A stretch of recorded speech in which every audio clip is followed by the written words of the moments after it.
Gusto mo ng BMW GS 1300 pero wala kang budget? Ito ang para sa iyo, ang bagong FKM Hunter 150. Tignan nyo naman yung front design kamukha ng BMW GS 1300. Napaka-premium ng look, siguradong magugustuhan nyo. At talagang masasabi kong sulit itong Hunter 150 dahil para na rin itong dual purpose na motor, no? Pwede pang city driving at pwede rin pang off-roading dahil meron itong mataas na ground clearance at naka-dual purpose tire. At yung tindigan niya talagang napakaangas, no? Bulky ang body design. Dito sa front end, napaka-forma ng looks. Meron siyang X-shape dito, no?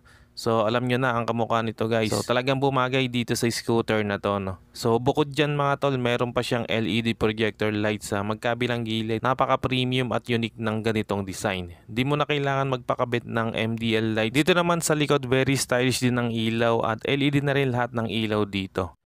Front suspension mga tol, naka-telescopic with rubber boots protection para tumagal yung lifespan ng kanyang suspension. Lalo na pwede rin itong pang light trail or off-road. At meron din cover yung pinaka-outer tube niya. Front fender naman very rugged ng datingan, so talagang bagay na bagay dun sa adventurous na styling niya. Sa kanyang brake naman, naka-disc brake siya dito with 2-piston caliper. At sa gulong naman, dual purpose tire ang ginamit at wide tire na rin to mga tol. Kaya siguradong maganda kahit sa rough road. So may sukat nga itong 120/70 rim 12 and tubeless na rin ang ginamit dito. Pagdating naman dito sa likod, naka-dual shock absorber and meron pa siyang mahabang tire hugger dito. Okay yan para malesen yung talsik ng putik sa underneath ng motor. Sa brake naman, ginamitan siya ng disc brake and pagdating sa gulong, syempre naka-dual purpose tire din tayo rito. May sukat itong 130/70 rim 12. Pagdating naman dito sa meter panel niya, very top ng looks, no? Pang adventure talaga yung design niya. At ang maganda nga dito mga tol, naka full digital na rin to, no? Ignition switch mga tol, common na susian ng motor ang ginamit. Tapos meron na rin itong USB charging port para sa mga mobile gadgets natin. And then meron siyang packet dito, no? So pwede mo yan lagyan ng barya or ng basahan or kahit anong maliit na gamit mo. And dito sa kabilang side, meron siyang parang lalagyan ng cup dito.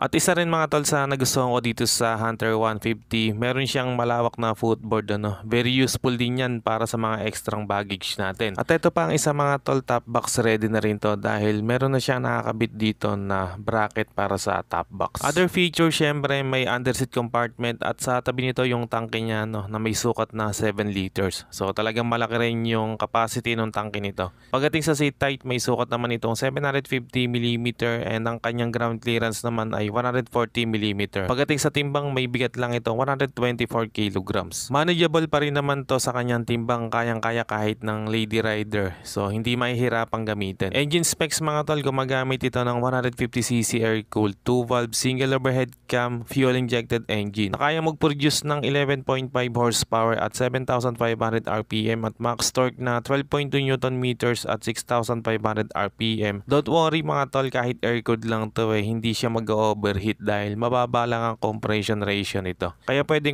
itong pang long ride. Pagdating sa presyo mga tol, ang SRP nito ay 78,000 pesos. Very affordable, pang masa talaga. At kung installment naman ang balak nyo, ang minimum down payment nito ay 23,400 at ang magiging monthly mo for 3 years ay 2,779 pesos. So hindi mawawala ang freebies dito. Meron itong free 3 years LTO registration, 3 times na PMS included ang motor oil na Motul ang brand at may kasamang top box or helmet by SEC. Kung interesado ka, PM ka lang sa Facebook page natin or call or text ka lang sa number ko. Okay mga tol, yan ang quick specs natin para dito sa Hunter 150. So hanggang dito na lang muna mga tol, kung umabot ka sa part ng video na to. And sa mga solid viewers natin dyan, maraming salamat mga tol sa panonood. At kung bago ka lang sa channel na to, wag na magatubili pang mag-subscribe at paki-on na rin ang notification bell para ma-notify ka pag may bago tayong upload. And meron din tayong Facebook page, paki-like and follow na rin. Maraming salamat mga tol, always ride safe and God bless.